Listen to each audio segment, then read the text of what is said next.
All right, so you've gotten pretty good at creating the basic building block of Pandas, the series. But let's be honest, data rarely lives in just a single column. The real power comes from the structure. Today, we're going to build that structure, turning those individual series into the two-dimensional workhorse of data analysis, the DataFrame. So here's our game plan for today. We'll kick things off with the main challenge, then we're going to unpack the two main ways to build a data frame, first using a dictionary, then using a list. We'll also see how Pandas does this amazing, elegant thing when your data gets a little messy. And finally, we'll tie it all together and talk about why getting the structure right from the get-go is so important. Okay, let's get right to the heart of it. Imagine you have a series of student names. You've got another one for their class and a third for their marks. They're all related, sure, but they're separate.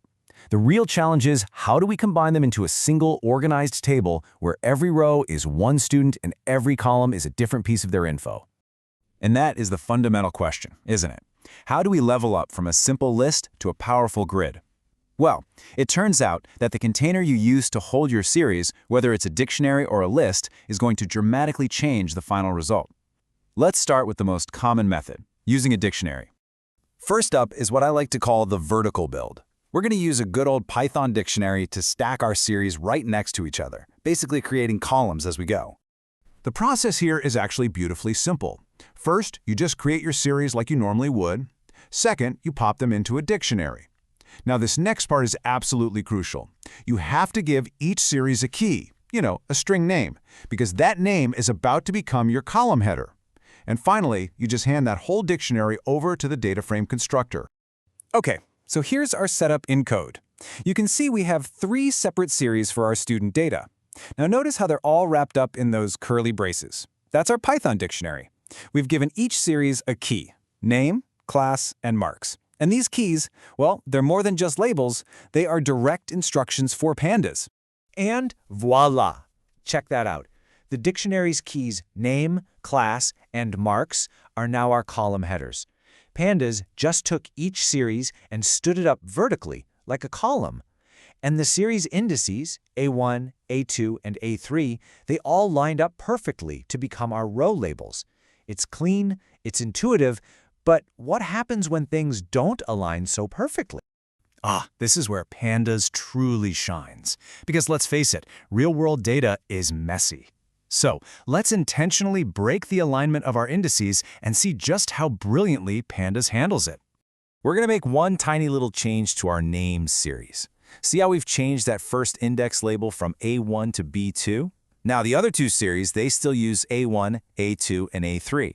Let's see what happens when we try to build the data frame now. And this right here, this is just brilliant. It shows the real power of Pandas. It looked at all the index labels from all the series and created a master index from them. But since the class and marks series have no data for that new B2 index, Pandas fills those empty spots with NaN. And on the flip side, they do have data for A1, but our new name series doesn't, so that spot also becomes NaN. Pandas forces everything to align by index and just uses NaN to flag every single gap. And that's the key thing to get here. NaN is not an error. It's a feature. It stands for not a number. And it's the standard way Pandas marks a spot where data is missing. This lets all your other operations keep running without crashing and lets you decide how to handle missing data later on. Okay, let's pivot to our second method. If using a dictionary gave us that vertical build, then using a list gives us a horizontal stack. And trust me, this is a completely different way of thinking about how to build a data frame. Now the code looks almost identical, but look closely at that critical difference.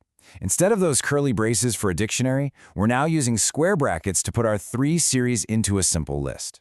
This tiny change in syntax is about to have a massive impact on the output. And would you look at that, a complete 180. Because a list is just an in-ordered sequence with no labels, Pandas treats each series as a single item to be stacked one after another. So each series becomes a row.